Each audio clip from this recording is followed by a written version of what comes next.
ওম নমো ভগবতে বাসুদেবায় নমঃ। রাধে রাধে। গীতার মূল্যায়নের আজকের ভিডিও সংসার থেকে মুক্তির সহজ পথ কি, শ্রীমদ্ ভগবদ্ গীতার ৪র্থ অধ্যায়ের ৩২ নম্বর শ্লোক থেকে জানব। ৩২ নম্বর শ্লোক সংস্কৃতে বলা হয়েছে, এবং বহু বিধা যজ্ঞা বিততা ব্রহ্মণো মুখে কর্মজান বিদ্ধি তান সর্বানেবং জ্ঞাতা বিমোক্ষসে। এর অনুবাদ হলো, এই সমস্ত যজ্ঞ বৈদিক শাস্ত্রে অনুমোদিত হয়েছে এবং এই যজ্ঞগুলি বিভিন্ন প্রকার কর্ম থেকে জাত হয়েছে। সেগুলিকে যথাযথভাবে জানার মাধ্যমে তুমি মুক্তিলাভ করতে পারবে। এই শ্লোকের তাৎপর্য হল, উপরে বর্ণিত বিভিন্ন প্রকারের যজ্ঞসমূহ বিভিন্ন প্রকারের কর্ম সম্পাদনকারী উপযোগী করে বেদে উল্লেখ করা হয়েছে। যেহেতু মানুষ দেহাত্ম বুদ্ধিতে আচ্ছন্ন হয়ে আছে, তাই এই সমস্ত যজ্ঞের ব্যবস্থা এমনভাবে করা হয়েছে যাতে তারা দেহ, মন অথবা বুদ্ধির দ্বারা কর্মের অনুষ্ঠান করতে পারে। কিন্তু সমস্ত যজ্ঞের চরম উদ্দেশ্য হচ্ছে দেহের বন্ধন থেকে জীবকে মুক্ত করা। ভগবান শ্রীকৃষ্ণ এখানে তার নিজের মুখে সেই কথা প্রতিপন্ন করেছেন। এই শ্লোকের অপর একটি অনুবাদ হল, এইরূপ আরও বহুবিধ যজ্ঞের কথা বেদের বাণীতে বিস্তারিতভাবে বলা হয়েছে। ওই সবগুলিকে তুমি কর্মজনিত বলে জানবে। এইভাবে জেনে যজ্ঞ করলে তুমি কর্মবন্ধন হতে মুক্তিলাভ করবে। এই শ্লোকের ব্যাখ্যা হল, এবং বহু বিধা যজ্ঞা বিততা ব্রহ্মণো মুখে। অর্থাৎ 24 থেকে 30তম শ্লোক পর্যন্ত যে 12টি যজ্ঞের বর্ণনা করা হয়েছে, সেগুলি ছাড়াও বেদে আরও অনেক প্রকার যজ্ঞের বিস্তারিত বর্ণনা করা হয়েছে। কারণ সাধকদের প্রকৃত অনুযায়ী তাদের নিষ্ঠাও নানান প্রকারের হয় এবং তদনুযায়ী তাদের সাধন প্রণালীও বিভিন্ন প্রকারের হয়ে থাকে। বেদে সকাম অনুষ্ঠানের বিস্তারিত বর্ণনা আছে, কিন্তু সেগুলি হতে বিনাশীল ফলই কেবল প্রাপ্ত হয়, অবিনাশী নয়। তাই বেদে বর্ণিত সকাম যজ্ঞ অনুষ্ঠানকারী ব্যক্তি স্বর্গলোকে গমন করেন এবং সেখানে পুণ্যক্ষয় হলে পুনরায় ইহলোকে জন্মগ্রহণ করেন। তারা এইভাবে জন্ম মৃত্যু চক্রে আবদ্ধ হয়ে থাকেন। কিন্তু এখানে ওইসব সকাম অনুষ্ঠানের কথা বলা হয়নি। এখানে সেই সব নিষ্কাম কর্মরূপ যজ্ঞের কথা বলা হয়েছে, যার অনুষ্ঠান দ্বারা পরমাত্মার প্রাপ্তি হয়। জানতি ব্রহ্ম সনাতন। বেদাতীতে কেবলমাত্র স্বর্গপ্রাপ্তির সাধনরূপ সকাম অনুষ্ঠানগুলির বর্ণনাই আছে তা নয়। এতে পরমাত্মা প্রাপ্তির সাধনরূপে শ্রবণ, মনন, নিদিধ্যাসন, প্রাণায়াম, সমাধি ইত্যাদি অনুষ্ঠানগুলিরও বিষয় বর্ণিত আছে। উপরিউক্ত পদের সেটি হল লক্ষ্য।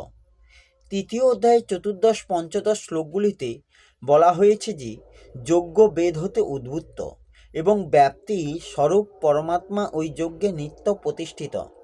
যজ্ঞে পরমাত্মা নিত্য প্রতিষ্ঠিত থাকায় যজ্ঞাদি অনুষ্ঠান কেবলমাত্র পরমাত্ম তত্ত্ব প্রাপ্তি করার জন্যই করা উচিত। কর্মজান বিদ্ধিতান সর্বান।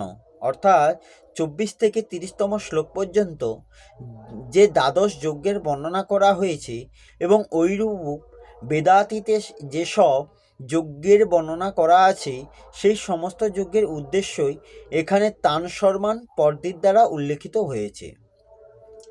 কর্মজান বিদ্ধি পদটির তাৎপর্য এই যে এই সমস্ত যজ্ঞ কর্মজনিত, অর্থাৎ কর্ম দ্বারা সংঘটিত হয়। শরীর দ্বারা যে ক্রিয়াদি হয়, বাণী দ্বারা যে বাক্য নিশ্চিত হয় এবং মন দ্বারা যে সংকল্প করা হয়, সেগুলিকে কর্ম বলা হয়।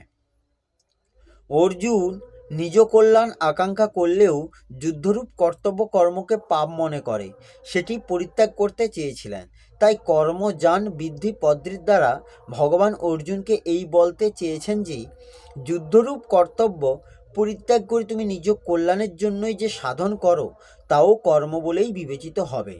কল্যাণ প্রকৃতপক্ষে কর্ম দ্বারাই হয় না, কর্ম থেকে সর্বতভাবে সম্পর্ক ছিন্ন হলে তবেই কল্যাণ হয়। তাই তুমি যদি যুদ্ধরূপ কর্তব্য কর্মকেও নির্লিপ্তভাবে পালন করতে পারো, তবে তাতেও তোমার কল্যাণ হবে। কারণ কর্ম মানুষকে আবদ্ধ করে না, প্রকৃতপক্ষে আসক্তি বন্ধনের কারণ হয়। যুদ্ধ তোমার স্বধর্ম, সেই জন্য সেটি করাও তোমার পক্ষে সহজ সাধ্য। এবং জ্ঞাত্বা বিমক্ষসে, ভগবান এই অধ্যায়ে 14তম শ্লোকে বলেছেন যে কর্মফলে আমার স্পৃহা নেই, তাই কর্ম আমাকে আবদ্ধ করতে পারে না। যে আমাকে এরূপভাবে জানে সেও কর্ম দ্বারা আবদ্ধ হয় না। তাৎপর্য হলো এই যে ব্যক্তি কর্মে নির্লিপ্ত থাকার বিদ্যা আয়ত্ত এবং হৃদয়ঙ্গম করেছে, সেও কর্মবন্ধন হতে মুক্ত হয়ে যায়। আবার 15 শ্লোকে ভগবান এই কথা এবং জ্ঞাত্বা পদে বলেছেন, সেখানেও এই ভাব আছে যে মুমুক্ষু ব্যক্তিগণও এইরূপ জেনে কর্ম করে থাকেন। 16 শ্লোকে কর্ম থেকে নির্লিপ্ত থাকার এই তত্ত্বটিকে বিস্তারিতভাবে জানাতে ভগবান দৃঢ় প্রতিজ্ঞ ছিলেন এবং যজ জ্ঞাত্বা মোক্ষ শ্রেয় সুভাত পদ দ্বারা সেটি জানলে মুক্তি হয় বলে জানিয়েছেন। এখন এই শ্লোকে এবং জ্ঞাত্বা বিমক্ষসে পদ্মের দ্বারা ওই বিষয়ের উপসংহার করেছেন। তাৎপর্য হলো এই যে ফলেচ্ছা ত্যাগ করে শুধুমাত্র লোক ও হিতার্থে কর্ম করলে মানুষ কর্মবন্ধন থেকে মুক্ত হয়। জগতে অসংখ্য ক্রিয়া চলছে, কিন্তু মানুষ যেসব ক্রিয়ার সঙ্গে নিজের সম্পর্ক স্থাপন করে তাতেই সে আবদ্ধ হয়। জগতের কোনো স্থানে যে কোনো ক্রিয়া বা ঘটনা ঘটুক, মানুষ তার সঙ্গে নিজের সম্পর্ক স্থাপন করলে এবং তাতে সন্তুষ্ট বা অসন্তুষ্ট হলে সেই ক্রিয়ার সঙ্গে আবদ্ধ হয়ে পড়ে। কিন্তু শরীর বা জগতের সংগঠিত কোনো ক্রিয়ার সঙ্গে যদি তার সম্বন্ধ না থাকে, অর্থাৎ তার উপর ক্রিয়া প্রভাব না পড়ে, তাহলে সে কর্মবন্ধন থেকে মুক্তি লাভ করে। এই হলো শ্রীমদ্ ভগবদ্ গীতার 4th অধ্যায়ে 32 নম্বর শ্লোক ও তার অনুবাদ। আসবো পরের ভিডিওতে। রাধে রাধে, জয় শ্রীকৃষ্ণ, জয় গীতা।